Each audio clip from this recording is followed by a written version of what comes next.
Hi, Julie. It's such a pleasure to have you on the Everyday Mystic. Thanks so much for joining us. Oh, thank you. Thank you. I'm really happy to be here, and I love that you're doing this show. Thank you. It's a beautiful service to our planet right now. We really need to talk about demystifying the mysticism and normalizing the non-ordinary. So thank you so much for hosting this podcast and doing this work. It's my pleasure. And you've been doing work like this for 35 plus years. So thank you for your voice, your work, everything that you've contributed, opening up doors for people to seek healing and wholeness. Because really at the start of all of this is each of us as individuals and what we contribute to this collective awakening, this collective expansion of consciousness within our human experience. And each of us as individuals can be amazing agents of that, participators. And for those of you listening who don't feel like, I don't have a show and I've not been doing this work for 30 plus years, and what do I have to give? Just by doing your own expansion, doing your own seeking, doing your own exploring, even if it's nothing you ever give out to the rest of the world, you're still giving it out energetically. This idea that I'm not contributing because I don't have a show or I haven't written a book or I'm not on stages or I'm not whatever. That is how the systems and structures have been co-created on this planet in separation consciousness up till now. But it's clearly it's not a measurement of who we are as a whole and where we're going. And so we're really kind of out of that and energetically building these beautiful fields and coming into resonance and coherence and presence is making a bigger difference than any accolade or system or structure that looks like success from the outside right now. When we are raised and programmed within a system of hierarchy and accolades and hoops and all the levels to get to a pinnacle that most people once there realize, is this really it? Is this what I came here for? I don't think so. They realize at that point that none of that actually mattered to the truth of who they are, the truth of Yeah. why we're really here. And those that get to that point, it's like, hooray, okay, now you can start asking the really big questions and start to that exploration. And Yeah. so let's talk about those openings, the opening and the invitation for you to explore these realms. And then we can get into the transpersonal part of how you started to help others in their openings. Well, Carissa, I had a near-death experience when I was 4 years old. And with the near-death experience, I began to have conversations with the other dimensions. What I saw as God, creator, source. I walked in both worlds from that very young age. I didn't understand that other people weren't having the same kind of experience. It was normal for me at 4 years old, 5 years old, 6 years old. And then when I was 11 years old, I began asking bigger questions like, I don't get humanity. I don't understand how this world works. I don't understand how humanity can hurt each other like they do. I saw domestic violence in my own home growing up, but I saw starving children in Africa. And these commercials would come on the TV and these beautiful children in Africa that were starving and just flies and just this horrible condition. And of course, war and other things. So it just like broke my heart when I was a young girl going, I don't understand this. I don't understand humanity. I don't understand what's going on. And I just want to go home. I want to go to the other realm and stay there. I don't want to be in this embodied state. At 11, I had another then really of my most significant prophetic experiences. I had a very beautiful experience out of my body, non-ordinary mystical experience, and it was taken out into the cosmos and could see. I was with a guide. I was just out into space. We were watching the evolution of consciousness on the planet. And I could see how this was going to happen on the planet, how we were in it, and where I would be when I was 50 years old, and how that would look, and what my role was in that evolution of consciousness at the time. I could then see energetically what was happening. I could see consciousness. I could see the light on the planet and how it would weave and how it would move from connecting to networking to weaving to ascension. When I left that experience, when I came back into my body outside on the yard in my hometown, I had a new set of gifts that opened up new ways of seeing, being, a lot of my psychic gifts and abilities. And then from there on, those kinds of experiences were very normal. Very normal. Talk about normalizing the non ordinary. One experience after another where I could ask, I could see, I could be, had no idea other humans didn't have that experience for quite some time because I was still just 11 years old then. And were So you talking watched. about it with anybody? No, not really. I was watching people and still I was in this place of I don't get humans, but I understand what's going to happen. And that began a brand new kind of journey into just the embodiment of a higher frequency of consciousness. Something that you probably could have chosen at 11 or 4 even, Mhm. chosen to leave at that point, but you chose to be here. You chose this mission, you chose to be embodied. And that doesn't mean you didn't choose to be spiritual. You chose to have the what I consider the true experience, which Yeah. is that bridging, is that merging, is the weaving that you spoke of our divine essence and this human body that we get to be in for this short time that we do, and the incredible experience then that can unfold from that choice. So embodiment, you chose it, sounds like, whether subconsciously or consciously, when you had those near death experiences or traumatic experiences. What did you go on to do to choose embodiment as you were exploring the cosmos and exploring all of these other realms? What were you doing to make sure that you were staying grounded and staying embodied? Because it can be so easy to just fly off into that blissful place. Yeah. That has been a lifelong journey, to be honest, Carissa. I would rather not be embodied, you know? And so it's been an important part of my personal work to really understand embodiment and to not let it be it's this or that, because so many traditional religious trajectories are you do the enlightenment, you go to ascension and you die and you're in another state. They're not going into that full divinity that's embodied, bringing it all the way in, living as a divine human. So for me, a big part of it has been the study of consciousness and the study of psychology. And I was a psychotherapist for several decades. I did the work one on one before doing more work with the planet and more of our collective. So for me personally, the tuning in to the gifts of mysticism has been the reassurance that the embodiment is okay.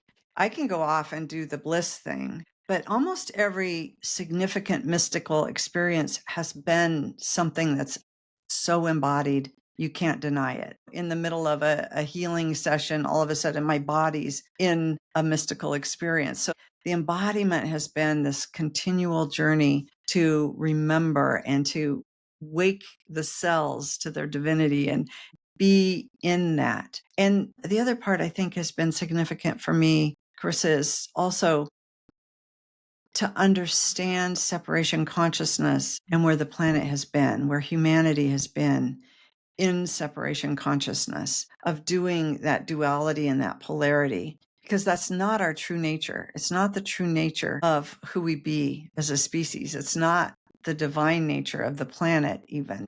We're all cells in this planetary body. And so for me, understanding separation consciousness and this unitive consciousness, this new state of being that we're collectively ascending to, we're all in this process, like you're saying, whether you are a part of it or not, we're all a part of this planetary awakening. It's been a challenge being on the planet when mass consciousness is in separation. But when we can bring the mysticism in and our experiences as real as the trash that needs to be taken out, or the lawn that needs to be clipped, or the child that's having a temper tantrum, the reality of our non-ordinary experiences are just as real. And when we understand separation consciousness, we can see what we've done to ourselves as a species and the planet, and it makes all the healing and spiritual work worth it when we can really understand that. What are the words and the ways that you describe how you interact with this realm? Thank you for asking that. So I've always had this closet mystic thing happening and this artist in me happening. Part of what I did as a young child was developed my mind to substantiate these gifts. So I wasn't too woo woo or I wasn't too weird. And so I just had this direction from a very young age to develop academically, and school came really easy for me. And so I went on to get my degree, got 3 of them, go get my PhD, to be taken seriously. Bring the science in with the spirituality so that to help humanity understand what's happening with consciousness and what's happening on the planet. And so to substantiate that in an embodied sense, to me, it was like off to academics. What I found was it was so easy for me to let my left brain academic lead. That's what wrote books. That's what got on stages. That's the voice that was trying to speak. And I was trying to substantiate the science of mysticism and consciousness and what have you, instead of allowing a different voice to lead. So I found myself in Zoom rooms last year with evolutionary leaders and amazing people on the planet. And they were in there creating more separation. We're talking about separation consciousness and where we're going into the unitive age and unitive consciousness. And some of these amazing humans on the planet were in there doing fear and scarcity and separation. And it was just driving me crazy. Like, do you see what you're doing? You're not in it. You're not embodied. And see, even me describing it puts me in this voice in separation consciousness, describing separation consciousness. And I woke up to that last year and I went, whoa, I'm in a state of judging others from a place of separation, trying to get out of separation, trying to get to unity. And I noticed that about myself. And so I literally last year started writing letters from an awakening humanity to itself. And I loved the phrase, an awakening humanity. We're in the process of this. We're all one. And if we look at ourselves in this one planetary species awakening, there was grace there. There was forgiveness. There was compassion. There was love. And that voice helped me to come into that embodied state of compassion and grace for those in fear, for those in suffering, for those creating more separation. So I began to write these letters from an awakening humanity to itself, and they were beautiful. And what I noticed was that the academic kind of was always there, but took a back seat. And the artist was there, but took a back seat. And the divine channel wanted to come in and lead. It's like, my turn, my turn, my turn. And so the voice changed and the voice became very whole, very one, very unitive, very loving, very kind. That voice wouldn't let me judge anyone. And that voice was the we-ness of the oneness. And so I continued to write those letters, and then I started to write them to those people. And then I began to share them.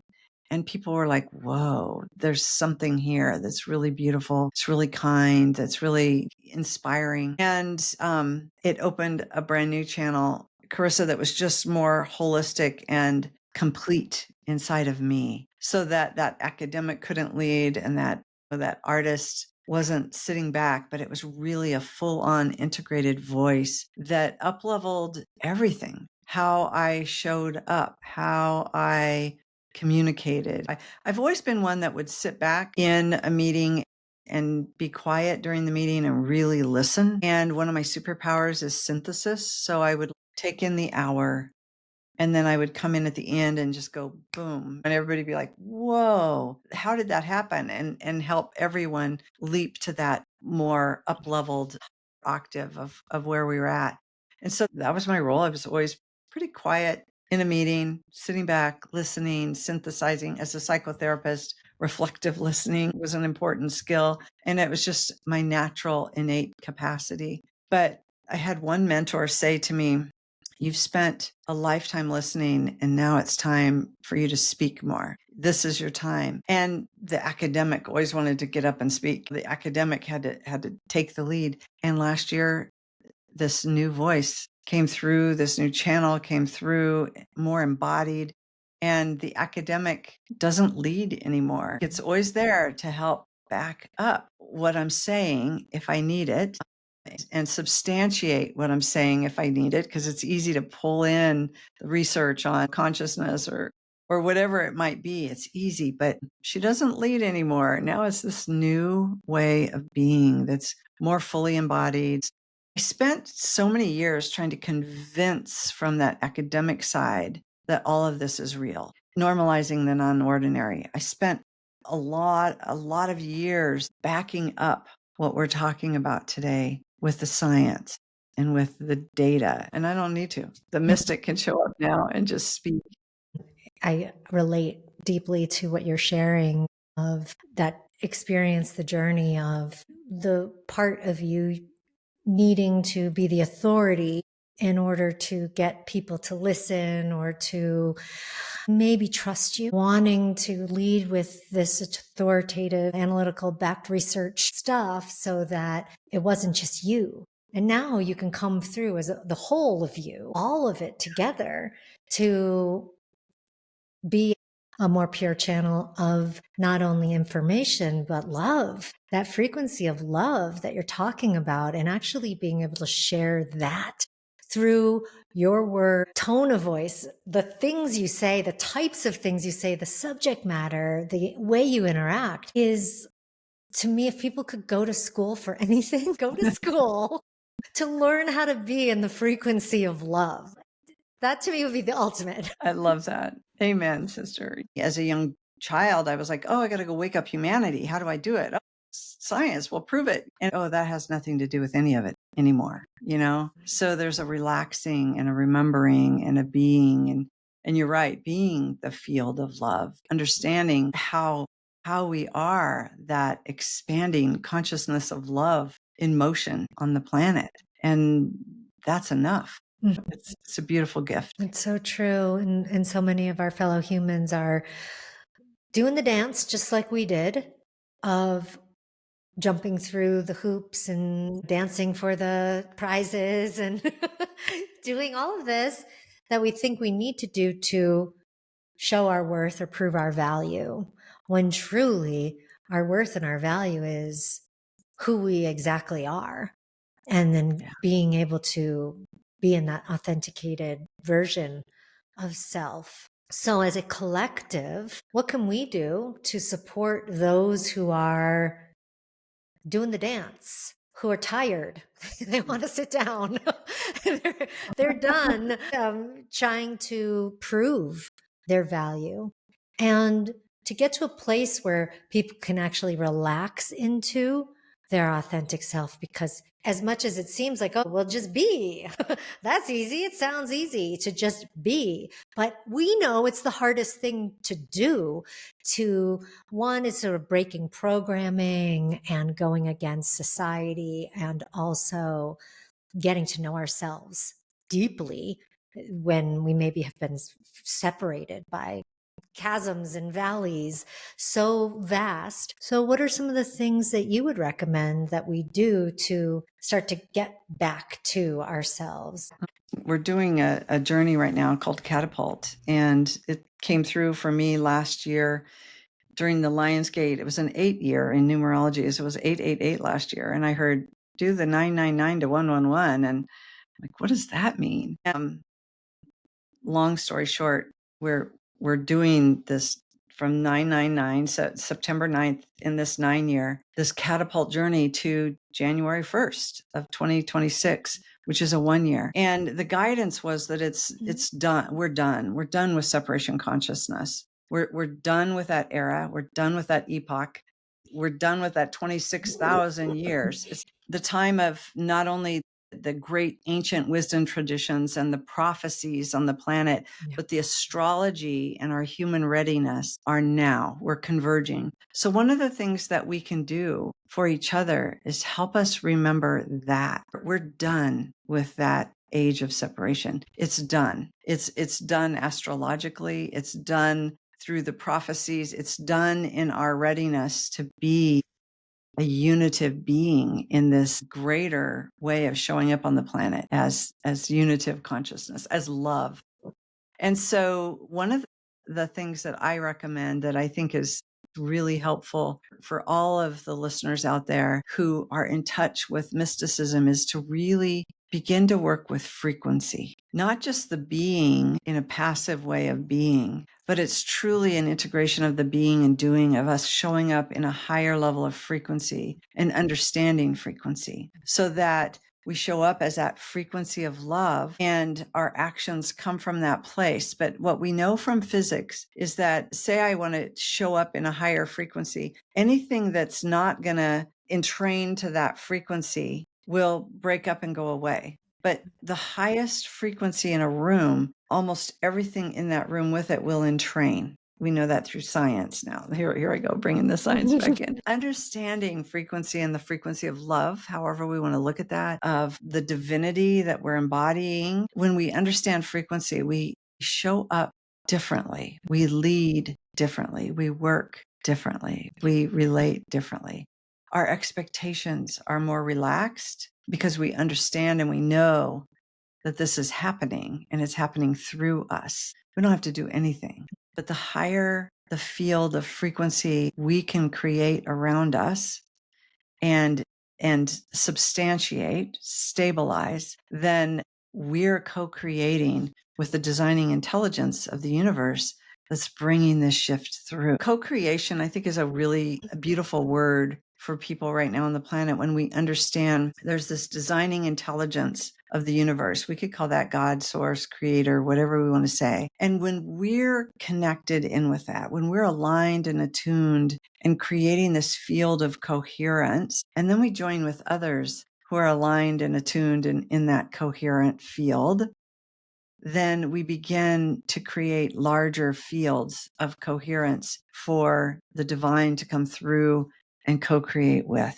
It's how we create the miracle zone on this planet, is understanding frequency and allowing ourselves to be an instrument of that love and of that frequency. How important is it to get together with people in person and in physical proximity for that coherence to build? Well, what we know from science is that in person, we can measure those fields. And we know that coming together with others in proximity, that the field grows exponentially. When we get together in a Zoom room and we're holding group meditations together, holding intention together, and building fields of coherence, they're beginning to measure that as well. We're beginning to measure the global coherence with different indicators. We know that even not local, we're making a difference gathering with others. It always feels really good to be in person. Feels really good. You can feel the field. You can feel the magnetic quality of the vibration and the frequency when you're in that and you set that and you raise the frequency of that. You can feel it. It feels so good. But we can feel it too online, and we're getting better at learning how to measure it and to make significant impact on the planet non-locally. I can think back to reading studies about transcendental meditation and them taking thousands of people spread across the world and measuring the impacts of whatever it was, whether they were measuring peace or whatever impact that they were looking at. And they did see upticks in the things that they were looking at through these people, all having the same intention, all meditating at the same time with the specific modality of TM. And they were all spread out all over the world. And then obviously, if we think about quantum physics, then we're all just waves until we are not, until we're observed and we are outside of time even. Then it's like, oh yeah, we don't need to be in each other's physical presence. We're holding space. We're creating connection through space and time without needing the physical beingness. But I agree with you, it feels good. I agree that it's palpable to be Yes. in physical proximity to one another. But it is fun to be able to actually, whether it's communicate or intentionally impact something on a more global scale, or we Yeah. could even say galactic scale for those of us who are working in, other dimensions as well, to be able to come together and do that work together in a non-physical realm, to start to break free of the physicality even. I love being in a body. I love the feeling. I love my five senses as much as I do my other senses. But there's real intrigue, what we can evolutionarily look at as our potential as a human species to more. And I'm not saying start to, because I believe we all used to telepathically communicate. I'm coming back to understanding that we can connect and communicate and impact things Yeah. through these other senses, other realms. So, for those of us who are interested in unitive consciousness, we are interested in oneness, and we know that understanding our wholeness is all part of the oneness, that it all comes from and generates from the self. I think to get to here is that you've done a lot of self-oriented work. But what keeps a lot of people away from that self exploration is this fear that it is self-indulgent, that they are not actually focused on the collective because they're just focused on themselves. But it's a necessary part of the journey, isn't it? It is an essential part of the journey. Thank you for bringing that in. I get so excited about our potential, and people go, but you got to do the work. And it's like, yeah, it's really not self indulgent when you understand how it all works with the frequency and what we're responsible for as co creators of what's happening. It's an essential part of the collective awakening for us to go in and do not just I have my practices and it's self-indulgent because I love going to yoga class, to understand focusing on our traumas, on our relationships, on what's creating the stumbling blocks, where we're at. All of that work, psychological, emotional, spiritual work, is essential to the clarity and the pristine nature of what we're becoming and how that looks. And we're co-creating. We're co-creating the whole story. So do you want to be a part of the story? Do you want the whole story to be a victim story? Do you want the whole story to be a trauma story? Do you want to really move into this from a higher state and play on these new levels and be in that free, blissful state and co-create something even more unimaginable than we can imagine? So doing the work is essential. That's a long way of answering your question. It's really not self-indulgent. Even the feel-good parts of the work are essential to our nature. I want to go back to when you were 4 years old, or maybe it was when you were 11, and you got this message, this directive, or 30,000 foot or more view of the unfolding of expanded consciousness here on the planet. Can you give us a sneak peek? What did you see? What's come true for you in what you were shown then? What are some things that you see coming? The one thing that I would say that most people always wonder about, will we make it through this time? There's so much fear about separation consciousness. And yes, our systems and structures are breaking down. They no longer serve who we are and our true nature. The systems that were designed in separation consciousness were designed for separation consciousness, and they don't serve who we really are. And we see that now. So yes, there will be breakdown. But more importantly, people always go, can we make it? There's so much fear. There's so much anxiety. There's so much that looks like the apocalypse. It looks like the end of the world. It's already done. We're okay. We're through this. We're good. So let's build. Let's build. Let's co-create. Let's have fun. Let's play. We got to wake up humanity as work. And now we get to do this. It's fun. It's playful. So the early parts of this awakening happened a long time ago. A long time ago. This has been in motion for a very long time. And where we've been from waking each other up individually to begin to wake up collectively has evolved. And the other piece that I will say is that this is happening through us, whether we want to participate and co-create or not. The awakening is happening through us as part of this planetary body. It's happening in the water, in the trees, in the wildlife, in the flowers, in the sky. It's happening on this planet through us, and we can be a part of it and co-create and enjoy it or resist.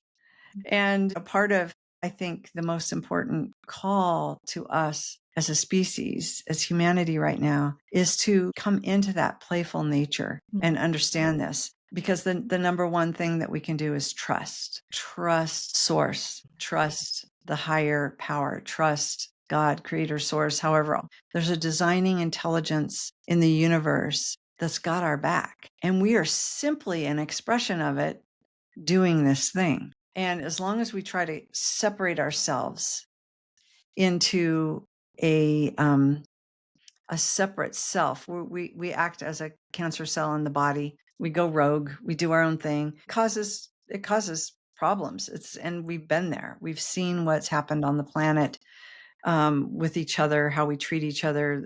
All of that is just a symptom of that separation that was clearly an illusion, and it's already done. So yes, it looks scary. Yes, things are breaking down. Yes, there's a lot of fight and resistance to keep the old the way it was. I like to say it's like doing CPR on a dinosaur. It's not going to work to keep the old systems and structures alive in that old consciousness. We're already past that. As we learn how to trust the designing intelligence, the divine intelligence, the divinity that's in us, then we become a part of the solutions, and it makes it easier for us to gentle this birth. And that's not my phrase. That's Barbara Marx Hubbard always used to say, we need conscious evolution so we can gentle the birth, that when we move into it more consciously, more intentionally together in those communities, like we talked about, like coming together to co-create, we can gentle the birth. We can gentle the transition of our systems and structures. We can transform them from the inside out so they serve us again. So it's not like burn the whole thing down and start over. We have the opportunity now to gentle this. And that's the one choice point that we really have that we can exercise. And I think it's uber important for us to know that we do have that power, and we're powerless all at the same time. We have the power to co-create, and it's happening with or without us. So it's a paradox. The grand paradox. Right? Paradox, but let's do it. Yeah. Let's do it. Let's show up. Let's really get in there and do this consciously to gentle the birth for the next generations, to gentle the birth for our loved ones, to gentle the birth for ourselves, for our beautiful planet, for the rest of the species on the planet. We can do this. We can do it. It's a beautiful message. How can people come and play with you and learn more about what you're doing in the world and connect to you? They can always find me at juliekrull.com. I work with people individually. I do some consulting individually with high impact individual leaders moving in that frequency leadership model. And if they're working in organizations to make that significant change, we're working to bring frequency leadership into really big power places on the planet. So that's happening individually. But I also have a program called Imaginal Souls, where all are welcome. They can come in. It's a membership program. We play, we co-create, we co-mentor one another. I like that term, co-mentoring. It's important for all of us to find that sense of self in that co-creative, co-mentoring place. So we come together every week and play and bring in topics and do the journey together and support one another and keep growing and glowing at this time on the planet. All of the links to all of that will be in the show notes for listeners. Thank you all so much for joining us. Thank you, Julie. for bringing your story and your insights from a lifetime of understanding what it is we're doing here. And thanks for sticking around, because I know, as you said, it can be hard to be here in this body doing this work when you want to be out there. Thanks again for doing this work. I love that you're doing this program, and just so honored to be invited as a guest. So thank you so much.